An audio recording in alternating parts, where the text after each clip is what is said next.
Hey everybody, so real quick, the next set of videos are going to be a series that's going to focus on the top 3 cards from Reign of Jafar that helps out a certain deck or archetype. We're going to have a lot of special guests. They're going to be talking about their pet decks, the decks that they've been playing for a while, and they're going to tell us what cards that they think are the best from set 8 that helps out a certain deck. So it's going to be a lot of fun. Stay tuned. We got a lot of those videos coming up. Reign of Jafar is here, and I'm super excited bringing you guys some new content for set 8. Let's go. Let's get it.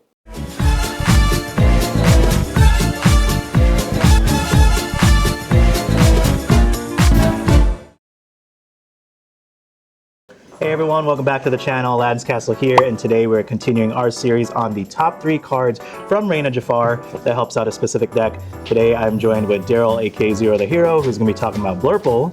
Daryl, how's it going today? Going pretty good. Going pretty good. It literally just rained, like... yeah, if you can't tell, I'm really wet.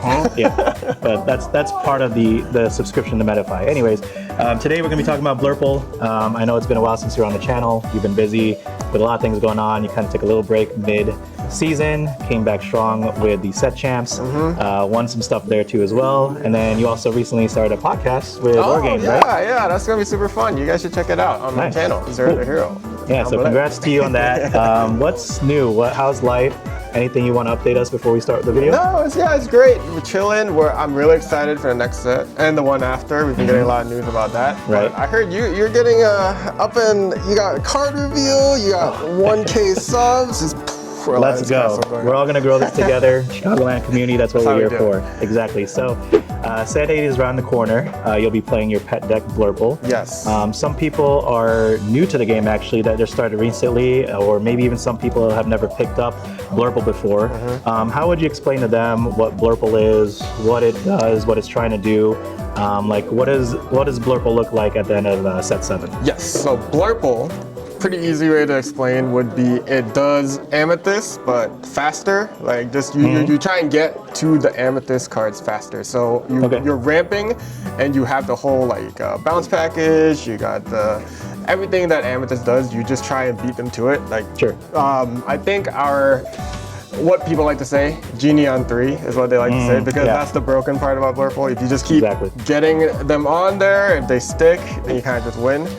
But yeah, no, it's kind of funny because this set, I think we've seen Blurple stronger than it's ever been. It's also evolved a lot. We've seen different versions. We still have our standard package with the bounce package and ramping up the Hades, maybe Elsa, the big Elsa if you have it, that kind of stuff. But recently we've seen, I think JDRR was the one that started the more mid-range list, the one that's like less 1-drops. We take out all the broken purple 1-drops and we add in like just a more like stacked middle with like full Gastons, sometimes full Tamatoas, the 6-drop Tamatoa, stuff like that. So that one's a little fun, a little more susceptible to aggro, but pretty fun. And then more recently, I've seen a lot of people jumping on this Blurple Jafar train, which is interesting. Yes, I do want to talk about that later, actually. Yeah, I'll be honest, I've tried it. I can't get it to work. I don't know what it is, but that's currently where we are with Blurple, and we'll see where it goes. And actually, what's funny, when we did the video last season, we were talking about if it's going to be good or not. In the beginning, we didn't have the ban list yet. No. So Blurple wasn't really outshined yet because you could still draw cards with Hiram and stuff like that. But now that the Hiram ban happened, decks needed to have more card draw. Blurple was there. It didn't even need Hiram in the beginning, so you still had your rabbits and genies. Right. So I think that's what made the deck kind of explode after the ban. So it's really cool to see that. And expanding on that, because of set 8, we have a new card pool coming up. Do you see any new strategies that set 8 kind of brings in with the Blurple archetype?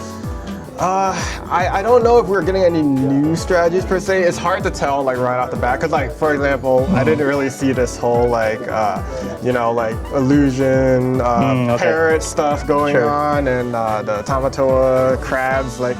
Sure, like it was there, but it's hard to tell if it's going to be good or not. But for sure, I think we're going to be doing what we have been doing, maybe a little better. That's the hope. And as long as we keep up with some of the other decks that are evolving, or maybe evolve a little better, then that's just kind of what we're hoping. So same kind of deck, just maybe got a little bit more tools. Yes. Awesome. So moving on to the main topic here, set 8 is a week away or so. What are your top 3 cards from Reign of Jafar, in your opinion, of course, that kind of helps out your Blurple deck specifically? All right, so let me pull, just because I haven't memorized them yet. Of course, yeah. We'll put up the pictures and images on the screen as usual. So first card I wanted to mention, which maybe not a lot of people have been talking about too much, is Forest Duel. It's an action, Forest Duel. And I know a lot of, I think some people have mentioned that it's an interesting card, but the reason I like it is because, well, I've been playing a lot of purple-green discard this set, actually. Right, yeah. Which is kind of the same idea. Like, I think Blurple helps you a lot to understand that deck by understanding the Amethyst mechanics in there. Okay. But one thing that really made the deck like super strong, in my opinion, was Cricky. Sure. Cricky in Amethyst was just amazing because suddenly it has trouble with board clear. We don't have a giant wide board, big CC or anything like that, but Cricky did that. Okay. And Force Duel is kind of a mini Cricky. It doesn't have a creature or a character attached to the challenger, but it gives all of your character's challenger. I'll just read it out. Okay. It's a 5-cost action. Your characters gain challenger +2, and when this character is banished in a challenge, return it to your hand. Okay. So it gives you this avenue where you can do a big trade, like trade your entire board into your opponent's, and all your characters go back into your hand. Oh, sure. Okay. I feel like this is good just because I've played Blurple a long time, and we do this a lot. There's usually, like, we're both stacking our boards because if they don't exert, usually we can't touch them. Yeah. So then we don't exert, so then we just get this big board, and then when they finally pull the trigger, a lot of times I'm just trading my whole board into theirs, and then we just start over, except I have a lot more ink. Yeah. Okay. So the fact that I can do this, but then I also essentially draw 5 cards, and I'm not saying there will be that many characters on the board. Right. But you bring back your your goats, your rabbits, and then you combine that challenger, bring it back to your hand, play it again later. Right, exactly. With all that excess amount of ink. That's the other thing, like characters on your board are probably good. You played them for a reason. You didn't ink them for a reason. Sure. So that's kind of my thought behind it. I think it'll be a good, maybe 1 or 2 of. Okay, yeah, I see that. Especially when you're on the draw, that could help you catch up with the tempo plays and everything. And when you're ramping and doing all that stuff, like having more cards in your hand just means you'll have more options to do things. So that's cool. Okay, what's your second card? Okay. Honestly, these aren't really in order because I don't know. I don't know what's good or not. How to rate them yet. Yeah. Yes, but my second card is Monstro, the whale. Oh, okay. This is a big guy. He's an 8 cost. He's inkable. He's 6'8", and he lowers for 2. He starts with Rush, and then if you discard a card, he readies himself. Oh, okay. I love this card. Okay. Just what's his stats? He's 6 and 8. 6 and 8. Okay, he's a big guy. Yeah. 8 cost. So you can drop him. He immediately can start trading, and he can immediately start readying too. Okay. But, yeah, he can't quest once you ready him, but you know, you can go challenging. You can start clearing the board, which is nice. It's a form of board clear. It's kind of like, it reminds me of Scar from Scar. Right, that re-readies every time he banishes a character.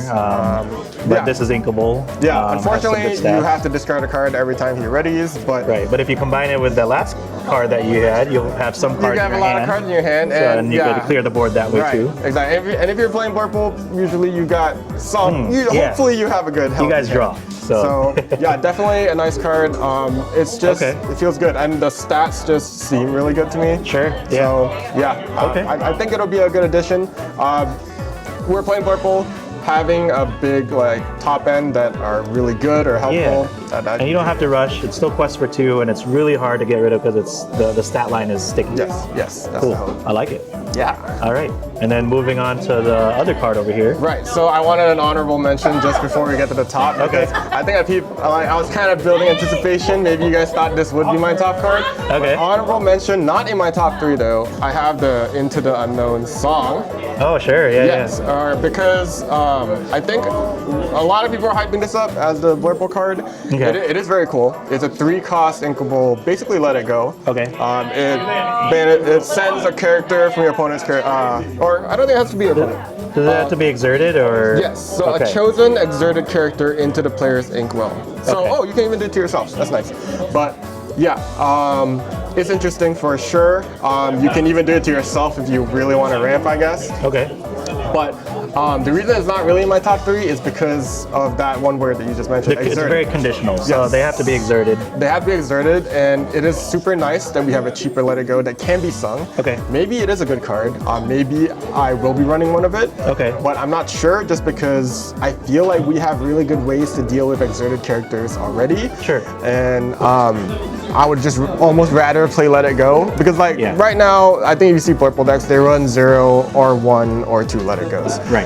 And like I don't see me running this over Let It Go, so and I'm already not running that many of them, so that's kind of my thought process behind it. It is very interesting, but just the fact that they have to be exerted, you know, we can usually deal with that. We want to deal with the non-exerted characters. I could definitely see it with a lot of value when you're singing it with like a 3-cost character, like if you do have Belle out there, and I think it's going to be used in a way that in Sapphire, Cusco and Hideaway was used, where it was a cheaper alternative cost to playing Cusco. You'd rather be maybe exerting 2 ink versus 6 ink and then be playing something else. Exactly. So maybe it's something similar to that, where you'll just exert 3 ink or you'll sing with something else, and then you can play a bigger body later on. So there's a little bit of value in that. Yes. Okay. So yeah, I can see running 1 or maybe 2 of, depending on what the meta looks like too.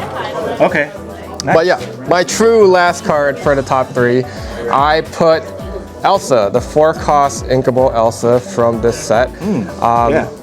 I'm not 100% with this card, but it is interesting because it has a 3/4 stat line. Okay. It lures for 1, but it has a similar ability to Monstro where you can discard a card. But if you do discard a card, this one does cost 1 ink every time you do it. So 1 ink, discard a card, you can exert chosen opposing character. Okay. So it just seems like this could work, or this might be like something that would help us a lot, just because I feel like usually I have a surplus of ink. Sure. And I'm okay just 1 by 1 to exert an opposing character. It just sounds good. Like I feel like it can be doable. It's the discarding a card thing that just kind of hurts, but like I feel like I'm usually fishing for cards to answer my opponent's board. Sure. And I can't touch them sometimes. So just having something that can like touch a lot of them at once and make them all exert sounds like a good idea. So and there's a lot of synergy with Anna and Elsa cards recently too. So that is true. There could be a build around with that specific card as well. That's true. We even got a new Blurple and stuff like that. Right, the shift target and everything. So, So those are my thoughts. That's kind of what I think is going to be top 3. They're all Amethyst cards because Amethyst is broken apparently, but we're going to keep going. Well, you'll definitely be testing that out, and I know on your channel you're probably going to be doing some gameplay, so make sure you guys tune into his channel for that. There is one card that I didn't want to touch because there are a lot of decent cards in Blurple combinations and specifically. But like you mentioned earlier, Jafar, Blurple. Yes. A lot of people have been experimenting that the last couple weeks or so. There is one card that I did want to mention, and it is a 9-cost song. Oh yeah. Fantastical and magical. Okay. So it is an uninkable 9-cost song, but Singer 9, that says, for each character that sings a song, draw a card and gain a lore. So obviously, Sing Together 9 is very powerful, but with the idea of Jafar Wheel, you could sing with a couple characters, and when you exert, you draw cards, you gain lore, and then if Jafar is exerted, you also gain that amount of lore. You don't have access to steal cards that could help shift, so like you don't have too many good shift targets, but you do have blue that ramps you up there. Yes. And you do have blue that also has a ward, which could protect your characters so that they could stick on the board before you're ready for that big singer turn. And then it serves the purpose of gaining lore, just like how Wheel does, because you'll be gaining lore and drawing cards, and you're not giving your opponent cards too, which is also nice. Yeah, that's like double lore essentially. Right. So what do you think about that card, and do you think people are going to be tinkering around with that? I mean, it is interesting. If it was going to help any Jafar deck, it would be the Blurple Jafar, I think, because as you mentioned, Steel Jafar, they kind of already have the tools they need to draw. Right. And it is expensive and uninkable, but like you said, if anything, Blurple would be the color combination to try to make it work. Sure. But my only concern would be like just getting the characters on the board to sing it. Yeah. So, but I did have my eye on this card though, so this will be very interesting to see how this works. Yeah. Well, definitely, I think you'll be the one to break it to as well. I have faith in you. You want to branch out a little bit, be a little spicy on some of those tweaks, and take a little time off your main Blurple list. I think you could definitely try out some Blurple Jafar. I will have to try because I haven't been able to make it work like right now. So yeah, but maybe more testing. I'll get it going. Okay, we'll definitely take a look. All right, so final question of the night. What is your prediction for Blurple in the next coming set 8 meta? Obviously, it's very open right now, but where do you think it lands in kind of like the beginning of the meta or throughout the whole meta? So I think a lot of people are saying for this set that Blurple is tier 1 or tier 1.5, close to tier 1, I think. Yeah. I think we're gonna stay there, mainly because like decks that I think are concerning, like Turnidogs and stuff like that. Right. I feel like Amethyst just deals with it really well. Blurple continues to deal with it really well. Yeah. So yeah, I feel pretty good about it. I think some of the aggro decks are probably gonna go up as well because we got that like Amber Lady and stuff like that. Yeah, sure. And right. yeah, it just Amethyst just deals with that well. So I feel like we're gonna stay there. We're gonna stay in the same area. I don't think we're gonna like rock it like amazing. Yeah, you don't have too many bad matchups either, right? Yeah. So, that's usually why I like to play Blurple. We don't have to be too concerned about most matchups. So yeah. Awesome. Well, before we end the video, would you like to make any shout outs before we end the night? Yeah, just shout out, of course, my own channel. Hopefully you can go check it out down there. But shout out to the Lords of Lore. Lords of Lore represent. AC is a part of it too. So yeah, come check out our socials. We just launched them recently last week. So yeah, come check it out. Awesome. Well, thanks again, Daryl. Good luck with the set 8 formats, and we will catch you in future videos, I'm sure. See you guys. Bye.